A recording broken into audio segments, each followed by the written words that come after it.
할렐루야. 말씀으로 여는 하루에 들어오신 여러분을 환영하고 축복합니다. 한경 목사입니다. 오늘도 말씀과 함께 우리의 삶 가운데 들어오시는 주님께 마음의 문을 열어둡시다. 그리고 주님의 말씀하심에 귀를 기울입시다. 그 말씀을 가지고 오늘도 승리의 삶을 사시기를 주님의 이름으로 축원합니다. 저는 오늘 말씀을 준비하면서 묵상하는 가운데 한 가지 물음이 떠올랐습니다. 그것은 다름 아닌 그리스도인은 어떤 사람인가 하는 것이었습니다. 사실 이 물음은 예수님을 믿는 사람에게 어쩌면 하나만한 것일 수도 있습니다. 그런데 곰곰이 생각해 보니까 너무나 당연한 것이기에 그냥 지나쳐 버리지 않았나 싶기도 했습니다. 그래서 처음부터 차근차근 할 필요가 있겠다 싶은 생각이 든 것이죠. 자, 그런 의미에서 한번 여러분에게 여쭤보고 싶습니다. 그리스도인은 어떤 사람입니까? 만일 신앙생활을 처음 시작하는 사람이 똑같이 그리스도인은 어떤 사람인가요? 라고 물었을 때 여러분이라면 그 물음에 어떻게 대답하실 수 있겠습니까? 아마 그런 질문을 받으신다면 처음에는 좀 당혹스러울 수도 있을 것입니다. 그리고는 아마 이렇게 대답하지 않을까 싶은데요. 그리스도인이란 예수님을 구주로 믿으며 교회를 다니는 사람입니다. 라고 말이죠. 어떤가요? 대답을 그렇게 해놓고 보니까 만족스러우신가요? 아마 모르긴 해도 뭔가 좀 미흡하지 않나 하는 생각이 들 것입니다. 왜냐하면 지금 대답은 겉으로 보여지는 어떤 표면적인 것이지 그 이면의 내적 동기나 의지적 결단 같은 것들은 담고 있지 않기 때문에 그렇습니다. 그래서 어딘가 모르게 좀 미흡하게 느껴지는 것이죠. 그렇다면 그런 내적 동기나 의지적 결단 같은 것을 담은 그리스도인의 참 의미는 무엇일까요? 바울은 그것에 대해서 오늘 본문에서 밝혀주고 있습니다. 그게 세 가지로 나누어서 말씀하고 있는 것 같은데요. 첫 번째로 그리스도인은 그리스도와 함께 죽은 사람이라는 것입니다. 자, 본문 1절과 2절을 함께 보실까요? 그런지 우리가 무슨 말을 하리요? 은을 더하게 하려고 죄에서 거하겠느냐? 그럴 수 없느니라. 죄에 대하여 죽은 우리가 어찌 그 가운데 더 살리요? 네, 그렇습니다. 그리스도인은 죽은 사람인데 뭐에 대해서 죽었느냐 하면은 죄에 대해서 죽은 사람이라는 것입니다. 원래 그리스도인이란 말은 그 자체가 그리스도의 사람이라는 것이죠. 이 말은 그리스도와 연합이라는 의미를 담고 있습니다. 좀 더 쉽게 말하면은 예수님을 믿는 사람이 예수 그리스도와 하나가 된다는 것입니다. 그리고 그 하나됨을 나타내는 표시로 세례라는 것을 받고 있습니다. 이에 대해서 사도 바울은 뭐라고 말하고 있느냐 하면은 본문 3절에 무릇 그리스도 예수와 합하여 세례를 받은 우리는 그의 죽으심과 합하여 세례를 받은 줄 알지 못하느냐라고 했습니다. 계속해서 4절에 그러므로 우리가 그의 죽으심과 합하여 세례를 받음으로 그와 함께 장사되었다라고 말씀하고 있습니다. 세례를 받음으로 예수님과 함께 장사된 사람이 바로 그리스도인이라는 것입니다. 그 장사는 육체의 장사가 아니라 죄에 대한 장사였습니다. 장사되면 더 이상 살아있는 것이 아니죠. 죽은 것입니다. 죄가 죽었다는 것입니다. 이 말은 살면서 더 이상 죄에 빠지지 않겠다. 더 이상 죄에 종로를 하지 않겠다는 것이죠. 그것은 곧 결단이며 결단의 표식인 세례인 것입니다. 따라서 세례를 받는다는 것은 이제 내가 죄를 멀리하는 삶을 삶으로 죄에서 자유롭게 되었다는 것을 뜻하기도 하죠. 그래서 믿는 자가 세례를 받는 것은 그렇게 중요합니다. 뿐만 아니라 세례를 받은 그리스도인에게는 성찬에 참여할 권리도 허락되지요. 성찬이 무엇입니까? 바로 주님의 살과 피를 상징하는 떡과 잔이지 않습니까? 그 성찬의 참여는 주님의 살과 피를 먹고 마시는 것이죠. 그렇게 함으로 그리스도와 하나가 되었음을 다시 확인하게 된다는 것이죠. 너무 중요하지 않습니까? 이 성찬은 사람에 의해서 인위적으로 만들어진 것이 아니었습니다. 성찬은 예수님께서 유월절 식사 자리에서 친히 제정해 주신 것이죠. 사도 바울은 고린도전서 11장 23절과 24절에서 그 의미에 대해서 이렇게 말하고 있습니다. 주 예수께서 잡히시던 밤에 떡을 가지사 축사하시고 떼어 이르시되 이것은 너희를 위해 내 몸이니 이것을 행하여 나를 기념하라 하시고 19회 또한 그와 같이 잔을 가지시고 이르시되 이 잔은 내 피로 세운 새 언약이니 이것을 행하여 마실 때마다 나를 기념하라 하셨으니. 사랑하는 성도 여러분, 그리스도인이 어떤 사람인지 우리는 한 가지 알게 되었습니다. 그것은 바로 예수 그리스도와 함께 죄에서 죽었다는 것이죠. 죄를 십자가에 못 박은 사람이 바로 그리스도인이라는 겁니다. 그래서 더 이상 죄의 종로로 타지 않는 사람을 말합니다. 따라서 참된 그리스도인은 이제 죄에서 자유로워져야 됩니다. 죄에서 벗어나야 합니다. 진리 대신 예수 그리스도와 함께 자유의 삶을 살 수 있어야 합니다. 사랑하는 성도 여러분, 이제 참 그리스도인의 삶을 영위하십시다. 죄에서 자유하십시다. 진리와 함께 자유하십시다. 그리하여 이 땅에서 하나님의 자녀로 천국의 삶을 사시기를 주님의 이름으로 축원드립니다. 두 번째로 그리스도인은 어떤 사람일까요? 그리스도인은 바로 그리스도와 함께 새 생명으로 사는 사람을 말하고 있습니다. 자, 본문 4절을 다시 한번 보실까요? 그러므로 우리가 그의 죽으심과 합하여 세례를 받음으로 그와 함께 장사되었나니 이는 아버지의 영광으로 말미암아 그리스도를 죽은 자 가운데서 살리심과 같이 우리로 또한 새 생명 가운데서 행하게 하려 함이라. 조금 전 저는 그리스도인은 그리스도의 죽으심과 합하여 세례를 받았다고 했습니다. 그분과 함께 죄에 대해 장사되었다고 했죠. 그렇게 장사된 것으로 모든 것이 끝이 난다면 굳이 그리스도를 믿어야 할 이유가 있을까요? 없을 것입니다. 하지만 그리스도인은 죄에 대해 죽는 것으로 끝난 게 아닙니다. 끝이 난 게 아니라 그리스도와 연합함으로 다시 살아나게 된다는 것이죠. 그냥 살아나는 것이 아니라 새 생명으로 살아난다는 것입니다. 사도 바울은 이에 대해서 갈라디아서 2장 20절에 이렇게 말하고 있지 않습니까? 내가 그리스도와 함께 십자가에 못 박혔나니 그런즉 이제 내가 사는 것이 아니요 오직 내 안에 그리스도께서 사시는 것이라. 이제 내가 육체 가운데 사는 것은 나를 사랑하사 나를 위하여 자기 자신을 부리신 하나님의 아들을 믿는 믿음 안에서 사는 것이라. 그렇습니다. 그리스도인이 무엇입니까? 내 안에 그리스도께서 사시는 그런 사람을 말하고 있습니다.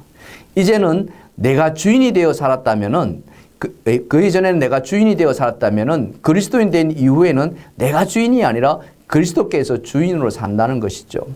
예수님이 나의 주인이 되고 나는 그 주인의 말씀을 따라 순종하는 사람이 된다는 것입니다. 그래서 그리스도인을 가리켜서 세상 사람과 구별된 성도라고 부르고 있는 것이죠. 성도가 무엇입니까? 세상 사람과 삶의 기준이 다른 사람입니다. 삶의 가치관이 다릅니다. 삶의 목적도 다릅니다. 어떻게 다릅니까? 세상 사람들은 자기가 주인이기에 자기 생각, 자기의 뜻, 자기 계획대로 살아갑니다. 하지만 성도는 내가 주인이 아니라는 거죠. 그리스도께서 주인이라는 것입니다. 그래서 내가 사는 것이 아니라 그리스도께서 사신다는 것입니다. 예수를 만나기 전에는 내가 내 마음대로 내 뜻대로 살았다면 예수를 만난 이후에는 달라진다는 것입니다. 삶의 목적과 목표가 달라졌다는 것입니다. 사도 바울이 그랬지 않습니까? 바울이 다메섹 도상에서 예수님을 만나기 전과 만난 이후의 삶이 완전히 달라졌습니다. 180도 달라진 것이죠. 이전에는 그는 율법에 매여서 교회를 박해하는데 앞장기 노릇을 했다고 하지 않습니까? 그런 그의 모습을 사도행전 8장 3절은 이렇게 기록하고 있습니다. 사울이 교회를 잔멸할 새 각 집에 들어가 남녀를 끌어다가 옥에 넘기니라. 과거 해방 이후에 우리나라가 정치적으로 얼마나 혼란스러웠습니까? 어떤 때는 좌익이 우익을 공격하고요. 또 어떨 때는 거꾸로 우익이 좌익을 공격했습니다. 붉은 안장을 차고서 그들이 집집마다 다니면서 사람을 끌어낼 때 보면은요, 살벌하기 거지 없었습니다. 인정사정이 없었습니다. 몽둥이로 사람을 때리는데요, 정말 무시무시했습니다. 머리카락을 손에 잡고 질질 끌면서 넘어뜨리기 일쑤였지 않습니까? 바울이 그랬다는 것입니다. 그랬던 바울이 예수님을 만나고 나서 달라졌다는 것입니다. 달라졌어도 그냥 달라진 정도가 아니라 완전히 달라졌다는 것입니다. 그렇게 달라진 바울을 보고서 사람들이 놀랐지 않습니까? 당혹해 있습니다. 그 모습을 사도행전 9장 21절에 22절에 이렇게 말씀하고 있는데요. 이 사람이 예루살렘에서 이 이름을 부르는 사람을 멸하려 했던 자가 아니냐? 여기 온 것도 그들을 결박하여 대제사장들에게 끌어가고자 함이 아니냐? 사울은 힘을 더 얻어 예수를 그리스도라 증언하여 다메섹에 사는 유대인들을 당혹하게 하니라. 바울이 이렇게 달라진 것은요, 다른 것이 아니라 바로 예수 그리스도를 만났기 때문입니다. 새 생명이 그를 살려냈기 때문입니다. 새 생명으로 세상을 다르게 보기 시작했다는 겁니다. 세상을 향해서, 주님을 향해서 이제는 달려갔다는 것이죠. 그의 관심은 세상의 것이 아니었다는 것입니다. 사도 바울은 이에 대해서 고린도서 4장 18절에 이렇게 말하고 있습니다. 우리가 주목하는 것은 보이는 것이 아니요 보이지 않는 것이니 보이는 것은 잠깐이요 보이지 않는 것은 영원함이라. 사랑하는 성도 여러분, 그리스도인은 어떤 사람입니까? 그는 그리스도와 함께 자신의 죄를 십자가에 못 박은 사람입니다. 그리스도로 말미암아 새 생명을 살아가는 사람입니다. 우리 안에 계신 그리스도로 살아가는 것이죠. 그래서 영원한 것을 소망하는 사람입니다. 땅의 것이 아닌 위의 것을 바라보면서 소망을 두는 사람입니다. 저와 여러분이 그 영원한 것에 소망을 두는 참 그리스도인이 되시기를 주님의 이름으로 축원합니다. 마지막 세 번째로요, 그리스도인은 어떤 사람일까요? 그리스도인은 그리스도와 함께 부활의 삶을 사는 사람입니다. 오늘 본문 8절과 9절인데요. 만일 우리가 그리스도와 함께 죽었으면 또한 그와 함께 살 줄을 믿노니 이는 그리스도께서 죽은 자 가운데서 살아나셨으며 다시 죽지 아니하시고 사망이 다시 그를 주장하지 못할 줄을 알미로라. 예수 그리스도는 우리 죄를 대신해서 십자가의 대속물이 되셨죠. 하지만 그것으로 끝이 아니었습니다. 예수님은 사흘 만에 다시 사셨습니다. 사망의 권세를 이기시고 다시 부활하셨습니다. 믿으십니까? 예수님의 부활은 말씀대로 살아나신 것입니다. 하지만 그 부활에는 또 다른 목적이 있었습니다. 그것은 바로 우리에게 부활의 소망을 안겨주기 위함이었습니다. 사도 바울은 그것을 고린도전서 15장 20절에 이렇게 말했습니다. 이제 그리스도께서 죽은 자 가운데서 다시 살아나사 잠자는 자들의 첫 열매가 되셨도다. 여기 잠자는 자들의 첫 열매라고 있습니다. 그냥 열매가 아니라 첫 열매. 그것은 첫 열매 다음에 계속되는 열매가 있음을 암시하고 있죠. 만일 그리스도인에게 부활의 열매가 없다면 얼마나 허망하겠습니까? 그동안 믿은 것이 무엇 때문입니까? 그것은 바로 부활을 이루는 거 아니겠습니까? 그런데 부활이 없다면 얼마나 허탈하겠습니까? 만일 그렇게 된다면 믿는 우리는 이 세상에서 가장 불쌍한 사람이 되고 말 것입니다. 하지만 그런 염려를 할 필요가 없을 것 같습니다. 왜요? 예수님께서 부활의 첫 열매로 부활하셨기 때문입니다. 뿐만 아니라 예수님은 죽은 자를 직접 살리는 기적을 행해 주셨기 때문입니다. 여러분, 요한복음 11장에 보면은 나사로 이야기가 나오지 않습니까? 예수님을 사랑했던 마리아와 마르다, 그리고 그 오라비 나사로. 근데 그 나사로가 그만 죽고 말지 않습니까? 두 자매는 큰 슬픔이 빠졌죠. 예수님은 그 자매를 위로하기 위해서 나사로를 살리기로 했습니다. 그리고 찾아가죠. 그리고 두 자매에게 나는 부활이요 생명이니 나를 믿는 자는 죽어도 살겠고 무릇 살아서 믿는 자는 영원히 죽지 아니하리라고 말했습니다.